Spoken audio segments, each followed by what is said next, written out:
Hello বন্ধুরা, আজ হচ্ছে 29শে বৈশাখ, আমার দিদির দেওরের বিয়ে। আর আজকে কিন্তু প্রচণ্ড গরম ছিল। আর এটা হচ্ছে মেন গেট। মেন গেটটা খুব সুন্দর সাজিয়েছে। তারপরে চলে গেলাম সোজা উপরে।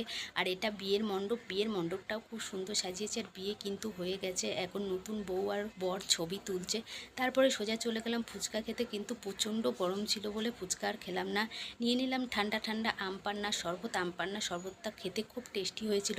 তারপরে সবাই মিলে গল্প করছি। আর এটা হচ্ছে আমাদের ফুল ফ্যামিলি একসাথে গল্প করছিলাম। তারপরে চলে গেলাম নতুন বউয়ের সাথে ছবি তুলতে। নতুন বউয়ের সাথে ছবি তুলে তারপর নিচে গিয়ে একটু সবাই মিলে একসাথে ছবি তুলছিলাম আমরা। আর এটা হচ্ছে আমার ভাইয়ের মেয়ে, দেখুন সাদা পরি এটা। তারপর ছবি তোলার পরে চলে আসলাম উপরে খেতে। আর এসে দেখলাম সিট ফাঁকা নেই বলে আমার মা আর আমার ভাইয়ের মেয়ে বসে পড়েছে। তারপরে আমরা বসে পড়লাম খেতে। আর এই যে ডিমের টেবিল আর সস দিয়ে দিয়েছে। আর খাবার দাবারগুলো খুব টেস্টি ছিল। যারা যারা আমার চ্যানেলটিকে সাবস্ক্রাইব করেনি, প্লিজ সাবস্ক্রাইব।